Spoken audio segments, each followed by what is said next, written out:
नमस्कार साथियों, easy easy life YouTube channel पर आप सभी का हार्दिक स्वागत है। हम पढ़ रहे हैं ये नहीं पढ़ा तो क्या पढ़ा कि इस सीरीज़ में कक्षा 9 की बुक राजस्थान में स्वतंत्रता संग्राम और शौर्य परंपरा, यानी कि राजस्थान की जो बुक है नई क्लास 9th में लगने वाली, हम उसको पढ़ रहे हैं। राजस्थान का स्वतंत्रता आंदोलन, संग्राम नहीं आंदोलन, और शौर्य परंपरा। इसके 2 चैप्टर हम कर चुके हैं और आज हम शुरू करने जा रहे हैं इसका तीसरा चैप्टर, राजस्थान के प्रमुख किसान आंदोलन। राजस्थान के प्रमुख किसान आंदोलनों के बारे में हमने पिछली कक्षाओं में भी पढ़ा है, लेकिन यहाँ पर उसका विस्तृत विवरण हमें देखने को मिलेगा। तो आइए शुरू करते हैं। राजस्थान में ब्रिटिश सरकार के आधिपत्य की स्थापना के पश्चात यहाँ आर्थिक व सामाजिक परिस्थितियों में परिवर्तन आया। शासक अंग्रेजी संरक्षण के कारण स्वयं को सुरक्षित मानने लगे और अपनी किसान जनता के प्रति निरंकुश होने लगे। साथ ही अंग्रेजों की नीतियों के कारण कुटीर उद्योग धंधे बर्बाद होने लगे तथा भूमि पर आश्रित जनता का प्रतिशत बढ़ने लगा। इस प्रकार अब किसानों में असंतोष बढ़ता गया, जिसका परिणाम विभिन्न किसान आंदोलनों के रूप में सामने आया। हम पहले के चैप्टर्स में पढ़ चुके हैं कि राजस्थान में सभी रियासतों पर राजाओं का और अजमेर पर अंग्रेजों का सीधा सीधा शासन था। अंग्रेजों व राजाओं के मध्य सहायक संधियां हुई थी, जिनके कारण राजाओं से अंग्रेजों के द्वारा नकद लगान वसूला जाने लगा था और किसानों पर राजा और जमींदारों ने इसका भार डाल दिया था, जिसके विरोध में ही राजस्थान में विभिन्न किसान आंदोलन हुए थे। सबसे पहले बात करते हैं बिजोलिया आंदोलन की। बिजोलिया वर्तमान भीलवाड़ा जिले में स्थित है। मेवाड़ राज्य में यह प्रथम श्रेणी का ठिकाना था। इस जागीर की भौगोलिक बनावट इस प्रकार की थी कि यहाँ के किसान आंदोलन के समय बड़ी सुगमता से पड़ोसी सीमावर्ती राज्यों में पलायन कर सकते थे। यहाँ के अधिकांश लोगों का जीवन निर्वाह कृषि पर आधारित था। कृषकों में अधिकांश धाकड़ जाति के लोग थे। यहाँ पर मेन फैक्ट्स को अंडरलाइन कर दिया गया है, हाईलाइट कर दिया गया है, ताकि आपको ज़्यादा थ्योरी पे ध्यान देने की ज़रूरत ना पड़े। वे अपने परिश्रम और दक्षता के लिए प्रसिद्ध थे। जाति के रूप में वे संगठित थे तथा पंचायत व्यवस्था में उनकी दृढ़ निष्ठा थी। 1894 ईस्वी में राव गोविंद दास की मृत्यु के बाद बिजोलिया ठिकाने में जागीरदारों व किसानों के इस आपसी संबंधों में कटुता आई, जिसका परिणाम था बिजोलिया किसान आंदोलन। आगे देखिए, बिजोलिया किसान आंदोलन का अध्ययन 3 भागों में किया जा सकता है। प्रथम चरण है 1897 से 1915 तक का। प्रथम चरण 1897 से 1915 तक का था। इस काल में आंदोलन का नेतृत्व स्थानीय लोगों के द्वारा किया गया था। देखिए, भारत का अगर कोई भी आपसे पूछा जाए कि भारत का संगठित किसान आंदोलन कौन सा था, तो वो बिजोलिया किसान आंदोलन था। यानी कि संगठित तौर पर किसान आंदोलन की शुरुआत बिजोलिया में होती है और ये जो मेवाड़ का बिजोलिया आंदोलन है वो पूर्णतः अहिंसात्मक रहा है और 44 वर्षों तक चला है। धाकड़ जाति के किसानों के द्वारा इसे आरंभ किया गया था। इसके 3 चरण बताए जाते हैं। पहला चरण है 1897 से 1915। प्रीवियस बुक्स में इसको 1914 बताया गया था और दूसरा जो है वो 1915 से 1923 तक चला था और आंदोलन का यह जो काल था ये महत्वपूर्ण था, क्योंकि 1897 से 1914 तक इसके जो नेतृत्व करता थे वो लोकल बॉडीज थी, लोकल व्यक्ति थे। ठीक है, लेकिन जो दूसरा जो चरण शुरू हुआ था इसमें ये जो 1923 तक चलता है, यहाँ पर जो आंदोलन का संचालन है वो राष्ट्रीय स्तर के योग्य व अनुभवी व्यक्तियों द्वारा संपन्न किया गया था। अब यह आंदोलन राष्ट्रीय मुख्य धारा से जुड़ गया था। तीसरा चरण आंदोलन का पराभव काल माना जाता है, यानी 1923 से 1941 का जो समय है, 1941 तक का, 1923 से 1941 का जो टाइम है वो इस किसान आंदोलन के पराभव यानी इसके समाप्ति की ओर ले जाते हैं। ठीक है, अब यहाँ पर 1897 में बिजोलिया ठिकाने के हजारों किसान एक मृत्यु भोज के अवसर पर गिरधरपुरा गांव में इकट्ठे होते हैं। कब होते हैं? 1897 में। यहाँ ठिकाने के अत्याचार व शोषण से संतप्त किसानों ने एक दूसरे से विचार विमर्श किया और निर्णय लिया। क्या निर्णय लिया? कि उनके प्रतिनिधि उदयपुर जाकर महाराणा फतेह सिंह से भेंट करके न्याय के लिए पुकार करेंगे, किंतु इस पुकार का कोई परिणाम नहीं निकला। ये फतेह सिंह वही है जिनको केसरी सिंह भारत ने चेतावनी का चुंगटिया 13 सोरठे लिख के भेजे थे जब वो दिल्ली दरबार में हाजिरी लगाने के लिए लॉर्ड कर्जन के टाइम पे जा रहे थे। तो ये महाराणा फतेह सिंह वही हैं, ठीक है। और लेकिन इस पुकार का कोई परिणाम नहीं निकला। रियासती सरकार द्वारा अपनाई गई निष्क्रियता व उदासीनता से बिजोलिया के शासक को किसान विरोधी नीति अपनाने के लिए प्रोत्साहन मिला। बिजोलिया जागीर का किसान पहले से ही विभिन्न प्रकार के लागों यानी करों के बोझ से दबा हुआ था। 1903 में राव कृष्ण सिंह ने बिजोलिया अंचल में एक नया कर चंवरी कर नाम से लगा दिया। इसका मतलब क्या होता था कि हर व्यक्ति को अपनी लड़की के विवाह के अवसर पर 13 रुपये या कुछ साक्ष्यों में 5 रुपये लेना भी लिखा गया है, ठिकाने में जमा करवाना पड़ता था। ये तो गलत बात है, लड़की की शादी करते हैं तो लोग उसमें जाकर देते हैं। लेकिन यहाँ पर राजा या जो शासक है, जागीरदार है, वो पिता से ही मांग रहा है, एक किसान पिता से मांग रहा है कि तुम्हारी बेटी की शादी कर रहे हो, पहले टैक्स चुकाओ। तो ये तो गलत ही था, लॉजिकली गलत भी है। लेकिन अब 13 रुपये यानी इतने पुराने समय में, है ना, इस तरह का कर चुकाना कौन सा आसान था। फिर वर के लिए राव साहब के समक्ष उपस्थित होकर नतमस्तक हो आशीर्वाद प्राप्त करना आवश्यक था। अब यानी कि जो दूल्हा है, कोई भी व्यक्ति अपने बेटे का जब शादी करेगा या दुल्हन अपनी बेटी की जब शादी करता है तो जमाई को ये कहा जाए कि तुम्हें अपने जो हमारे यहाँ के जो जागीरदार हैं उनके सामने जाके पहले उनके घुटनों में जाके उनके पैरों में पड़ना होगा, उनसे आशीर्वाद प्राप्त करना होगा। तो ये चीज़ भी गलत थी। इस अपमानजनक कर के लागू करने पर किसानों में रोष व्याप्त होना स्वाभाविक था, बिल्कुल स्वाभाविक था। किसानों ने इसका मूक विरोध किया, यानी कि कुछ उग्रता नहीं दिखाई, साइलेंटली उन्होंने इसका विरोध किया। उन्होंने 2 वर्ष तक अपनी कन्याओं का विवाह ही नहीं किया। देखिए उस एरिया में जितने भी किसान थे उन्होंने अपनी बेटियों की शादी 2 साल के लिए टाल दी।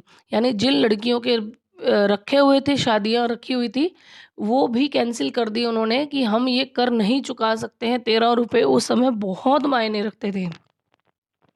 तो ये उस समय पर लोगों ने, किसानों ने अपनी विवशता को ज़ाहिर करते हुए रोष व्याप्त किया और उन्होंने 2 साल तक अपनी कन्याओं का विवाह ही नहीं किया। इसके बाद राव ने कुछ नाम मात्र की रियायतें दी, किंतु संतुष्ट होने के बजाय किसानों को अपनी शक्ति का एहसास अवश्य हुआ। 1906 में इसी राव कृष्ण सिंह का निस्संतान देहांत हो जाता है। यानी कि ये जो राव कृष्ण सिंह है, जो जागीरदार है बिजोलिया ठिकाने का, उसका निधन हो जाता है और उसके स्थान पर उसका कोई निकट संबंधी जो है वो वहाँ का नया जागीरदार बनता है और उसका नाम होता है पृथ्वी सिंह। अब मेवाड़ राज्य द्वारा नए जागीरदार से तलवार बंधाई नामक कर लिया जाता था, ठीक है। यानी जिसे नया जागीरदार बनाया जाता तो उसे राज्य की तरफ से यानी कि तलवार बंधाई का अ, का जो कार्यक्रम है वो किया जाता था और अब उसके ऊपर जो खर्चा होना है उसका भार भी इस नए जागीरदार पृथ्वी सिंह ने किसानों पर, जनता पर डाल दिया। किसानों ने जब इसका विरोध किया तो स्थानीय शासक ने किसान आंदोलन से जुड़े व्यक्तियों के विरुद्ध सख्ती का रुख अपनाया और दमनकारी नीति का अनुसरण किया। अब जब ये जागीरदार को पता लगा कि लोग तो मुझे कर दे नहीं रहे हैं, तो उन्होंने वहाँ के जो लोकल शासक थे उस समय, उनको उन्होंने किसानों के दमनकारी नीति को अपना लिया। उन्होंने ये नहीं सोचा कि इस टैक्स को ख़त्म किया जाना चाहिए, बल्कि जनता पर ही और ज़्यादा अत्याचार शुरू कर दिए। किसान नेता साधु सीताराम दास को ठिकाने के पुस्तकालय से सेवा मुक्त कर दिया गया और अन्य किसान नेताओं को जेल में डाल दिया गया। 1914 में राव पृथ्वी सिंह का भी देहांत हो जाता है और उसका पुत्र केसरी सिंह अल्पवयस्क था, इसलिए जागीरी यानी जागीरी प्रशासन कोर्ट ऑफ वार्ड्स महाराणा के नियंत्रण में चला गया। किंतु किसानों को फिर भी कोई खास फायदा नहीं हुआ। उनके हालात अभी भी वैसे के वैसे ही थे। इन हालात में इस प्रकार के आंदोलन का प्रथम चरण पूरा होता है, यानी कि 1897 से 1897 से 1914, है ना? यहाँ तक इसका जो कार्यक्रम है, जो चरण है प्रथम, पूरा होता है। अब इसका दूसरा चरण कब प्रारंभ होता है? जब यहाँ पर 1916 में विजय सिंह पथिक, जिनके बारे में हम पहले भी पढ़ चुके हैं, विजय सिंह पथिक, जिनका वास्तविक नाम, मूल नाम भूप सिंह है, ये बुलंदशहर यूपी उत्तर प्रदेश के रहने वाले हैं। विजय सिंह पथिक में कार्य करने की अपूर्व क्षमता थी। सर्वप्रथम उन्होंने किसानों को सुनियोजित रूप से संगठित किया, फिर आंदोलन को एक व्यवस्थित स्वरूप प्रदान किया। उन्होंने बिजोलिया में विद्या प्रचारिणी सभा, ये बहुत इंपॉर्टेंट है, विद्या प्रचारिणी सभा कहाँ पर इन्होंने शुरुआत की? बिजोलिया में की। इनके तत्वाधान में एक पुस्तकालय, एक पाठशाला और एक अखाड़ा चालू किया गया। ये राजनीतिक गतिविधियों के केंद्र बन गए थे तीनों। और माणिक्य लाल वर्मा, जिनके बारे में हम आगे भी पढ़ेंगे, जो इस समय बिजोलिया ठिकाने में एक कर्मचारी पद पर कार्यरत थे, ये जब विजय सिंह पथिक के संपर्क में आए तो उन्होंने पथिक से प्रभावित होकर ठिकाने की नौकरी से अवकाश ले लिया और उन्होंने पथिक से आजीवन देश सेवा की दीक्षा ली। पथिक के साथ किसानों को संगठित करने में माणिक्यलाल वर्मा भी जुट गए थे। इस कार्य में साधु सीताराम दास का भी पथिक को बड़ा सहयोग रहा। विजय सिंह पथिक ऊपरमाल क्षेत्र में अत्यधिक लोकप्रिय हो गए थे। वहां के निवासी उन्हें, किनको? विजय सिंह पथिक को महात्मा जी कहकर पुकारते थे, संबोधित करते थे। उनके आदेशों का पालन करने के लिए वे सदैव तैयार रहते थे। वहाँ के किसान पथिक किसानों की दुर्दशा से परिचित हो चुके थे। इस भयावह स्थिति के निवारण हेतु पथिक ने किसान आंदोलन को सक्रिय बनाने का निर्णय लिया और 1917 में, ये डेट याद रखिए, 1917 में हरियाली अमावस्या के दिन ऊपरमाल पंच बोर्ड के तत्वाधान में क्रांति का बिगुल बजा दिया। यानी कि ऊपरमाल पंच बोर्ड की स्थापना 1917 ईस्वी में हरियाली अमावस्या के दिन हो जाती है। पथिक ने किसानों को युद्ध का चंदा नहीं देने के लिए आह्वान किया। किसानों ने घोषणा की कि वे बेगार नहीं करेंगे। गोविंद निवास गांव के नारायण जी पटेल ने ठिकाने में बेगार करने से इनकार कर दिया। यानी कि ये जो गोविंद निवास गांव है उस क्षेत्र का, वहां पर रहने वाले नारायण जी पटेल ने ठिकाने में बेगार करने से मना कर दिया। इस पर ठिकाने के कर्मचारियों ने उसे पकड़ लिया और कैद में डाल दिया। इसकी सूचना मिलने पर किसान पंचायत के आदेशानुसार किसानों के जत्थे बिजोलिया पहुंचने लगे। ठिकाने के प्रशासक भयभीत हो गए। उन्होंने नारायण जी पटेल को जेल से मुक्त कर दिया। किसानों की यह प्रथम विजय थी। कौन सी विजय थी प्रथम? जब उन्होंने नारायण जी पटेल को जेल से मुक्त करवाया। पथिक ने बिजोलिया किसान आंदोलन को राष्ट्रीय स्तर पर लाने व सहयोग दिलवाने के उद्देश्य से प्रताप समाचार पत्र के संपादक गणेश शंकर विद्यार्थी से संपर्क किया। गणेश शंकर विद्यार्थी ये एक संपादक पत्रकार रहे हैं और इस समय पर जो राजस्थान में जो किसान आंदोलन चल रहे हैं उनमें काफ़ी इनका महत्वपूर्ण योगदान रहा है।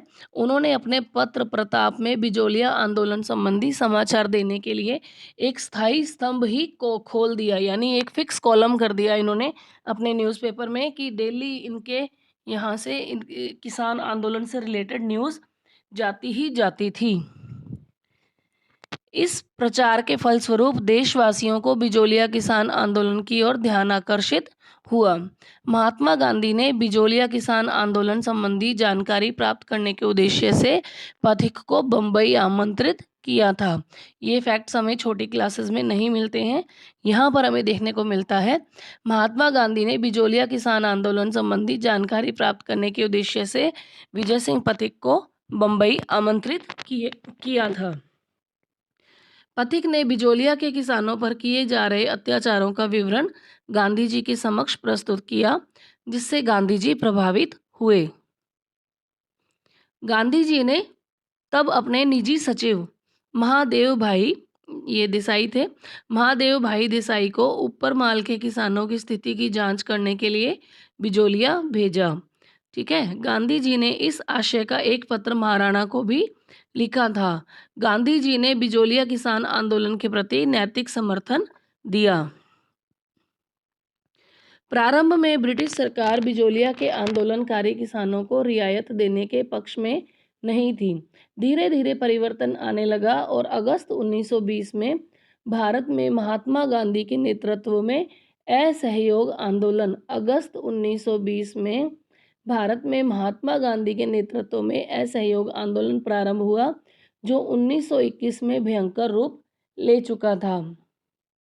ऐसी स्थिति में ब्रिटिश सरकार ने निश्चय किया कि बिजोलिया किसान आंदोलन को तुरंत शांत किया जाए। इस उद्देश्य से ब्रिटिश सरकार ने एक उच्च स्तरीय समिति का गठन किया, जिसमें AGG agent to governor general कौन थे? रॉबर्ट हॉलैंड शामिल थे। उनके सचिव ऑग्लवी थे। मेवाड़ के ब्रिटिश रेजिडेंट विल्किंसन थे और मेवाड़ राज्य के दीवान प्रभाष चंद्र जी चटर्जी और राज्य के शायर हाकिम बिहारी लाल को रखा गया। यानी इतने लोगों की एक टीम बनाई गई। लंबे विचार विमर्श के पश्चात 11 फरवरी 1922 को ठिकाने और किसान पंचायत के बीच समझौता संपन्न हुआ। फिर एजीजी हॉलैंड ने किसानों के पक्ष के औचित्य को स्वीकारा था। समझौते के अनुसार किसानों को अनेक रियायतें दी गई। लगभग 35 लागों को समाप्त कर दिया गया। यानी कि जब यहाँ पर जो कर लगे हुए थे, तो ये 84 प्रकार के कर थे। कितने प्रकार के थे बिजोलिया में?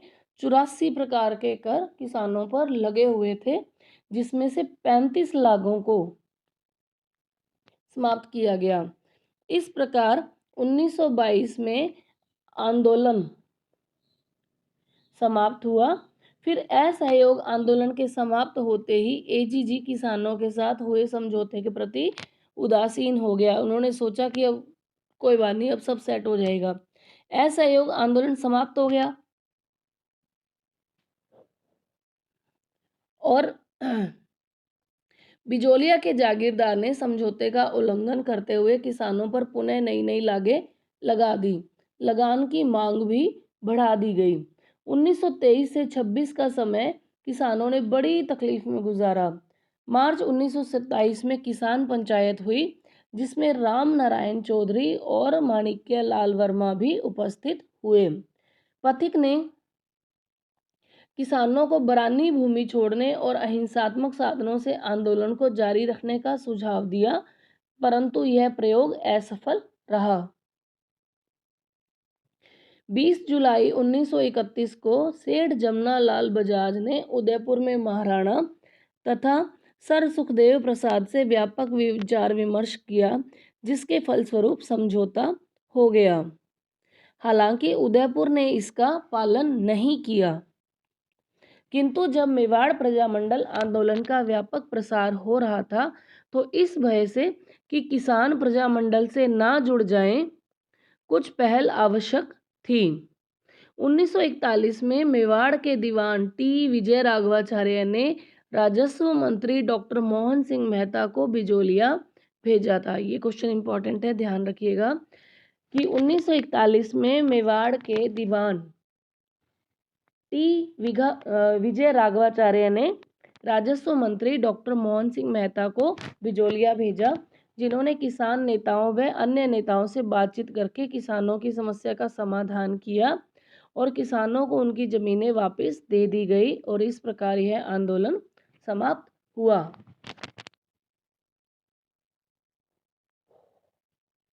अब हम बात करते हैं बेंगू किसान आंदोलन, जो मेवाड़ क्षेत्र में ही हुआ था 1921 ईस्वी में। ये भी मेवाड़ का ही ठिकाना था। बिजोलिया आंदोलन से प्रेरणा पाकर बेंगू मेवाड़ के किसानों ने भी अनावश्यक व अत्यधिक करों, लाग बाग, बैठ बेगार, सामंती जुल्मों के विरुद्ध राम नारायण चौधरी के नेतृत्व में 1921 में आंदोलन शुरू किया। बेंगू के किसान 1921 ईस्वी में मैनाल के भेरुकुंड नामक स्थान पर इकट्ठे हुए। सामंती दमन चक्र भी चलता रहा। 1823 में 1923 में किसानों के प्रमुख रूपाजी व कृपाजी धाकड़ सेना की गोलीबारी से शहीद भी हुए। देखिए, अगर आपसे पूछा जाए कि रूपाजी और कृपाजी धाकड़ किस किसान आंदोलन से संबंधित है, तो ये बेंगू किसान आंदोलन से संबंधित है।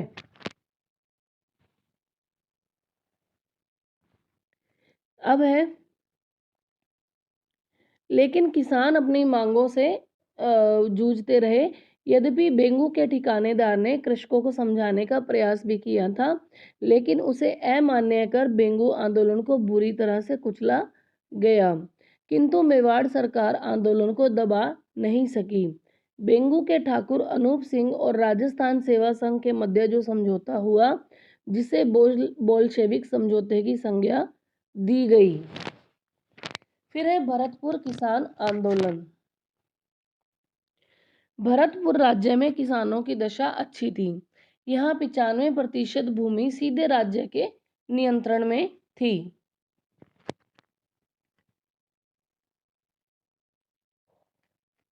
एक चीज और मैं आपको बता दूं, यहाँ पर जो ये बेंगू किसान आंदोलन में जो समझौता हुआ था अनूप सिंह के बीच में, और ये हुआ था राम नारायण चौधरी के बीच में, ठीक है। इसे बोल्शेविक समझौते की संज्ञा दी गई है। ये यहाँ पर सेवा संघ के साथ समझौता तो कर लेते हैं, लेकिन ये जो वहाँ के जो रेजिडेंट होते हैं वो इस समझौते को नहीं मानते हैं, और इस टाइम पे ट्रेंच आयोग को भेजा जाता है, ठीक है। रेवेन्यू कमिश्नर होते हैं ट्रेंच, उनको यहाँ पर भेजा जाता है, जिसमें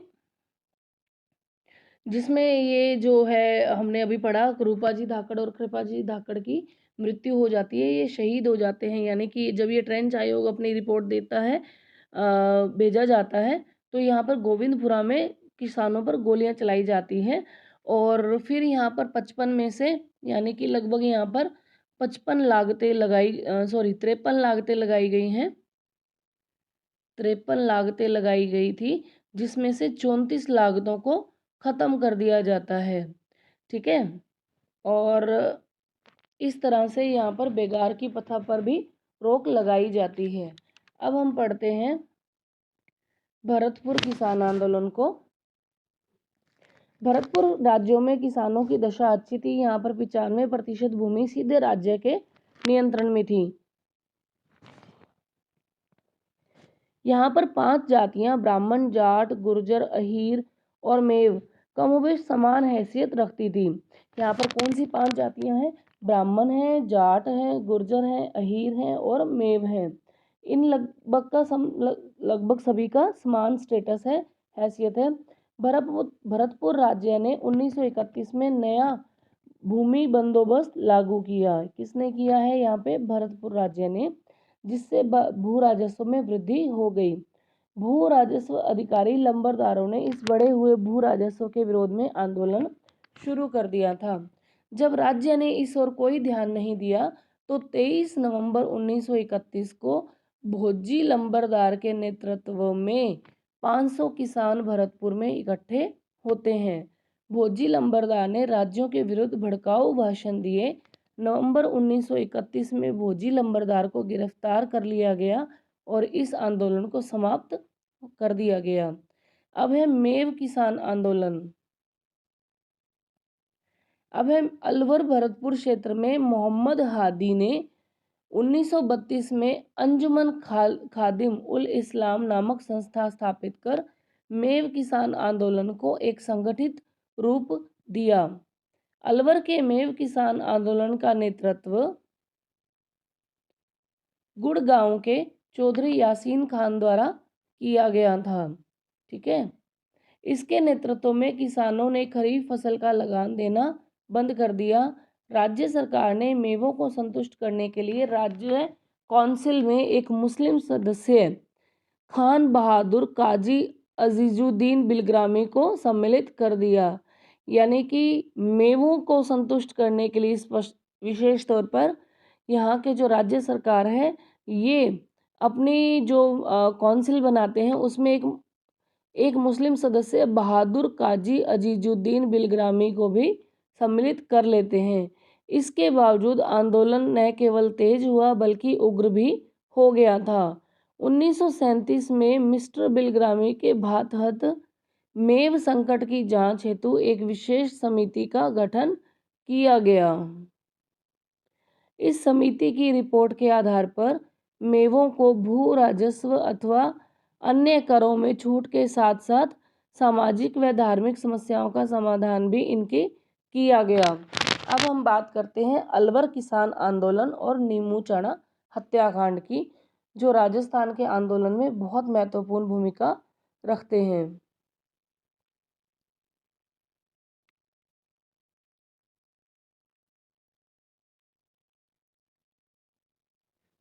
अलवर किसान आंदोलन में आइए देखते हैं। अलवर रियासत में जंगली सूअरों को अनाज खिलाकर रोधों में पाला जाता था। ये सूअर किसानों की खड़ी फसल बर्बाद कर देते थे। उनको मारने पर भी रियासती सरकार ने पाबंदी लगा रखी थी।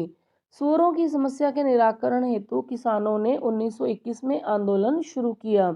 अंततः सरकार ने समझौता कर किसानों को सूअर मारने की इजाजत दे दी। 1923-24 में अलवर महाराजा जय सिंह ने लगान की दरों को बढ़ा दिया। विरोध स्वरूप 14 मई 1925 को लगभग 800 किसान अलवर के नीमू चाणा गांव में एकत्र हुए।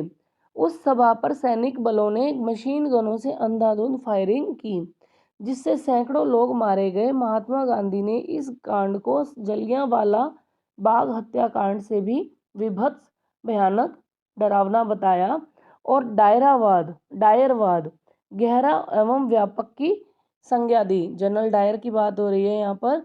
अतः सरकार को लगान के बारे में किसानों के समक्ष झुकना पड़ा और आंदोलन समाप्त हुआ। अब हम बात करते हैं बूंदी राज्य में किसान आंदोलन की।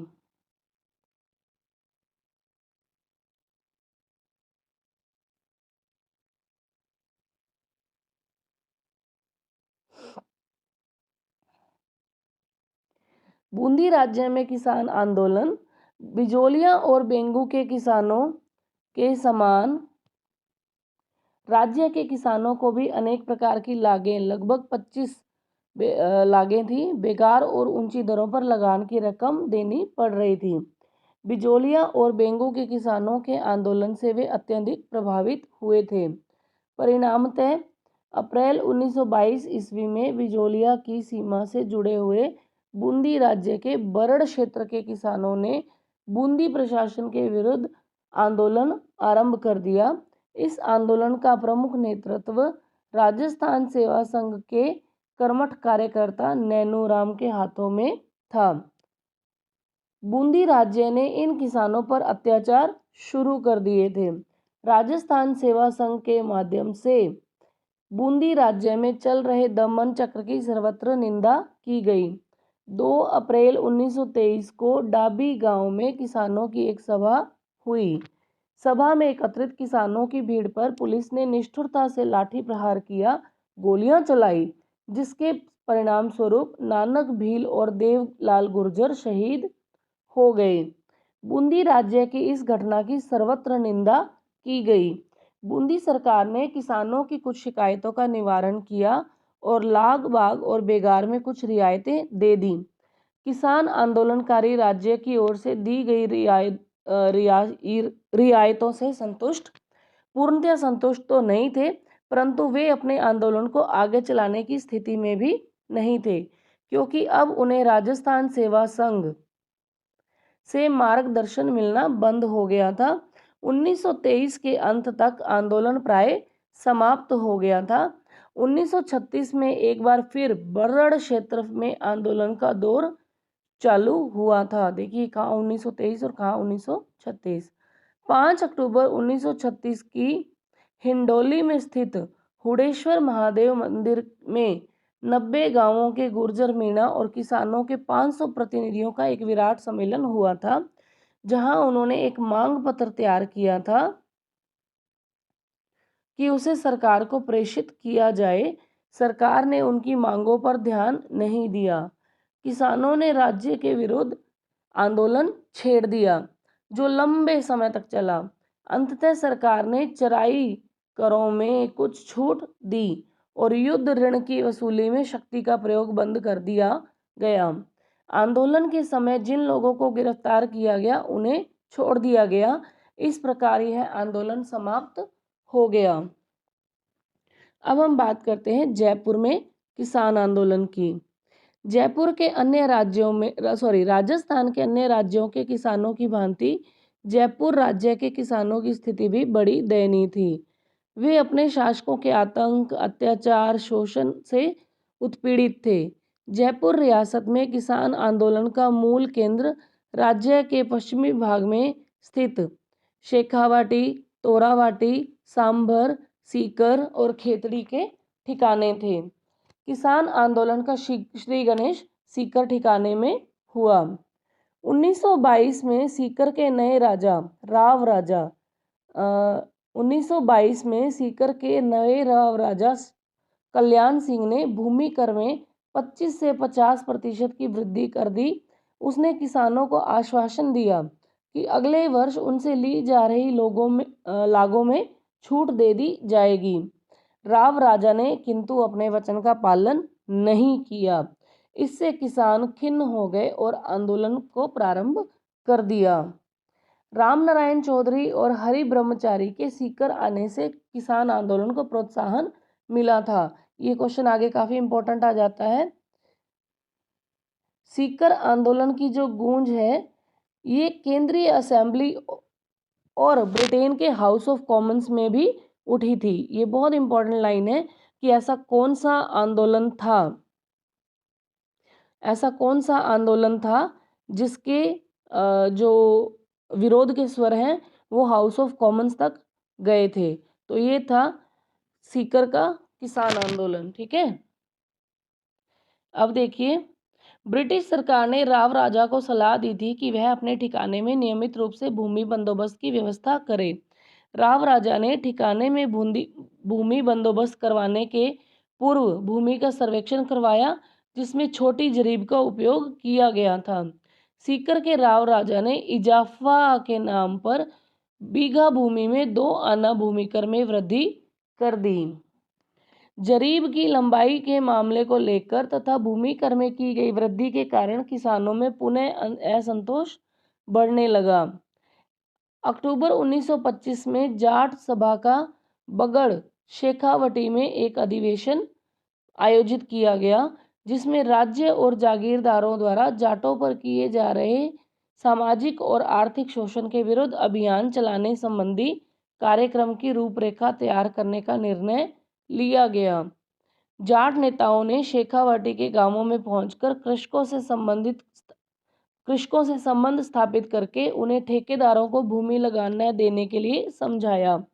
भरतपुर के जाट नेता देशराज ने सीकर और शेखावटी के जाट किसानों को अपने अधिकारों के लिए संघर्ष करने के लिए प्रेरित किया। उनमें एक नई चेतना उत्पन्न की। 1932 में वसंत पंचमी के पर्व के अवसर पर झुंझुनू में जाट महासभा के तत्वाधान में भव्य समारोह होता है। इस समारोह में 60,000 जाट किसानों ने भाग लिया था। इससे किसान आंदोलन को प्रोत्साहन मिला।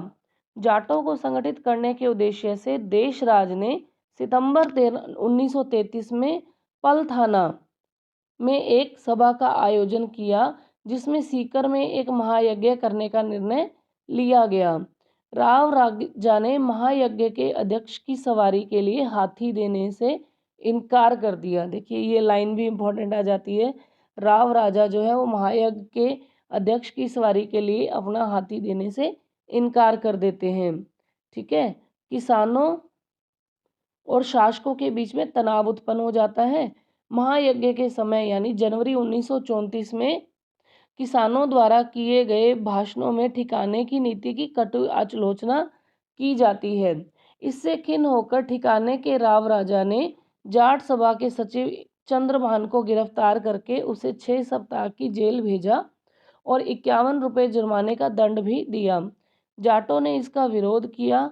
सिरोट के ठाकुर मान सिंह द्वारा सोतिया का बास नामक गांव में किसान महिलाओं के साथ किए गए दुर्व्यवहार के विरोध में 25 अप्रैल 1934 ईस्वी को जाट महिलाओं ने एक सम्मेलन आयोजित किया, जिसमें 10,000 स्त्रियों ने भाग लिया था। इस सम्मेलन की अध्यक्षता किशोरी देवी ने की थी। अप्रैल 1935 में सीकर ठिकाने का राजस्व अधिकारी पुलिस की सहायता से कूदन ग्राम में लगान वसूल करने पहुंच जाता है। उस समय जाट किसानों में हिंसा भड़क उठी। पुलिस ने गोली चला दी, जिससे 4 जाट मारे गए और 14 किसान घायल हो गए। शहीद होने वाले किसान थे चेतराम, टिकूराम और लगभग 175 जाट किसान घायल कर दिए गए। इस हत्याकांड की गूंज ब्रिटिश संसद में भी सुनाई दी। ठीक है। आतंककारी साधन अपनाने के बावजूद जाट आंदोलन को कुचला नहीं जा सका। अंततः सीकर ठिकाने को नियमित भूमि सर्वेक्षण और बंदोबस्त का कार्यक्रम आरंभ करना पड़ा। किसानों की कतिपय मांगों को स्वीकार करना पड़ा। देखिए, इसमें कोई बहुत ज़्यादा फैक्ट्स नहीं है, केवल थ्योरी ही है। और इस आंदोलन के लिए किसानों को संगठित होने के लिए प्रेरणा देने वाली महिला धापी दादी थी। कौन सी दादी थी? धापी दादी थी। वहीं इस आंदोलन का नेतृत्व करने वाले एक प्रमुख किसान नेता थे सरदार हरलाल सिंह, नेतराम सिंह, पृथ्वी सिंह गोठड़ा, पन्ने सिंह बाटरानाऊ, हरिऊ सिंह पलथाना, गोरू सिंह कटराथल, ईश्वर सिंह बहरूपुरा और लेखराम कसवाली। ये सारे प्रमुख किसान नेता थे। इस बीच शेखावटी के अन्य ठिकानों में भी जाट आंदोलन फैल गया। मार्च 1933 में खेतड़ी ढूंढलोद, देखिए ये लाइन बहुत इंपॉर्टेंट है, इसको अंडरलाइन करते हैं। मार्च 1933 में खेतड़ी, ढूंढलोद, नवलगढ़, मंडावा, बिसाऊ, सूरजगढ़, हमीरबास, इस्माइलपुर, जखारा, मलसीसर, अलसीसर, पाटन आदि ठिकानों में भी जाटों ने भूमि कर देने से मना कर दिया था। 16 मई 1934 को हमीरवास के ठाकुर कल्याण सिंह के आदमियों ने हनुमानपुरा ग्राम के जाट किसानों के घरों में आग लगा दी, जिससे 33 घर जलकर राख हो गए। इसी प्रकार ढूंढलोद के ठाकुर ने जयसिंहपुरा गांव के ठिकानों को आतंकित किया और उसके भाई हरनाथ सिंह ने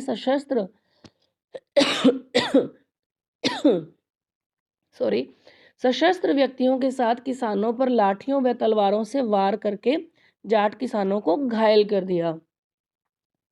जागीरदारों की इन हरकतों से शेखावटी के किसानों ने सशस्त्र होकर उनका डटकर मुकाबला किया।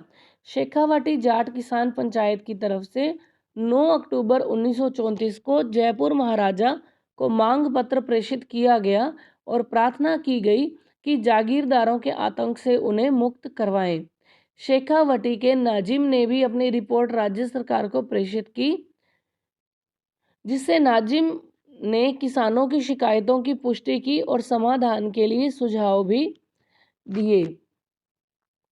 परिणाम स्वरूप 1936 ईस्वी में ठिकानों में भूमि सर्वेक्षण और भूमि बंदोबस्त की प्रक्रिया प्रारंभ हुई, जिससे शेखावाटी व सीकर क्षेत्र में कुछ शांति हुई।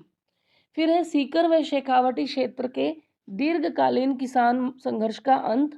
मार्च 1947 में जयपुर में हीरालाल शास्त्री के नेतृत्व में लोकप्रिय सरकार का गठन हो जाने के बाद से ही हुआ।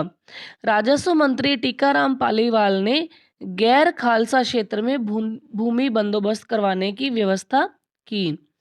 अब है मारवाड़ किसान आंदोलन। जयपुर राज्य के शेखावाटी के जाट आंदोलन का प्रभाव मारवाड़ के डीडवाना, सांबर परगनों और शेखावाटी से लगे क्षेत्रों के जाटों पर भी पड़ा। मई 1938 में मारवाड़ लोक परिषद की स्थापना हुई।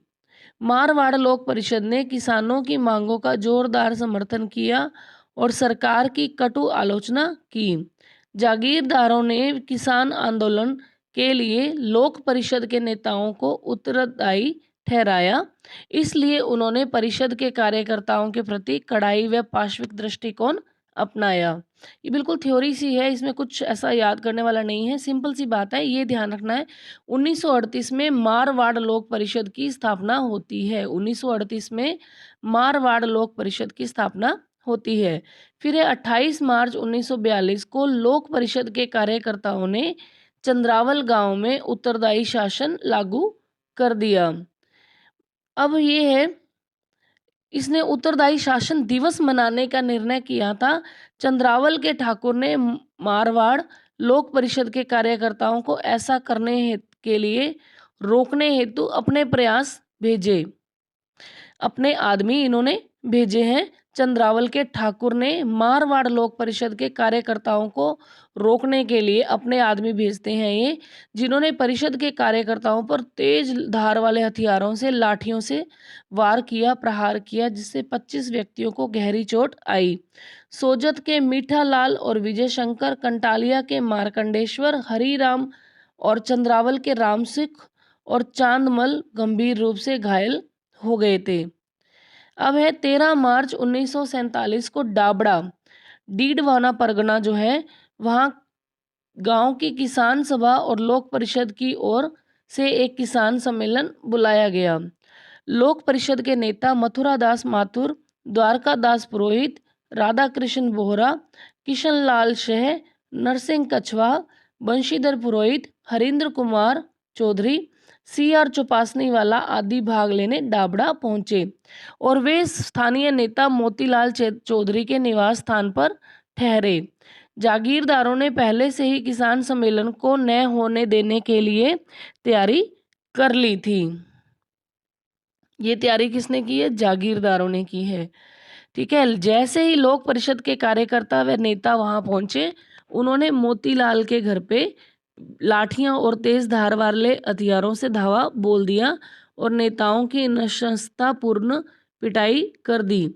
मोतीलाल की माता के पैर काट दिए गए, उनके पिता और भाई को मार दिया गया, उनकी पत्नी के मुख को विरूप कर दिया गया। देखिए कितना ज़्यादा इन्होंने टॉर्चर वहाँ पर किया है। किसने किया है? ये लोक परिषद के जो कार्यकर्ता व नेता हैं उन लोगों ने। उनके पिता व भाई को मार दिया, उनकी पत्नी के मुख को विरूप कर दिया गया। गांव में चारों तरफ आतंक का वातावरण बन गया और डाबड़ा कांड की सर्वत्र निंदा हुई। फिर है बीकानेर किसान आंदोलन। बीकानेर राज्य में कुल 2917 गांव थे, जिनमें से 1393 गांव जागीरी क्षेत्र में स्थित थे। सीमा से जुड़े सीकर क्षेत्र और शेखावटी के जाट किसानों का बीकानेर राज्य के जाट किसानों पर व्यापक रूप से प्रभाव पड़ा था। बीकानेर के अनेक जाट प्रतिनिधियों ने झुंझुनू में आयोजित अखिल भारतीय जाट महासभा के अधिवेशन में और सीकर में 20 से 29 जनवरी 1934 के विशाल जाट प्रजापति महायज्ञ में सक्रिय रूप से भाग लिया था। इन घटनाओं के फलस्वरूप बीकानेर राज्य के जाटों में भी जागीरदारों के विरुद्ध आवाज उठाने का साहस उत्पन्न हुआ और उनमें राजनीतिक चेतना आई। उस समय बीकानेर राज्य के जागीरी क्षेत्र में 37 लागें विद्यमान थी। किसानों से जागीरदार बेगार लेता था। 1937 में उदरासर के किसानों ने लाग बाग के विरुद्ध आवाज उठाई और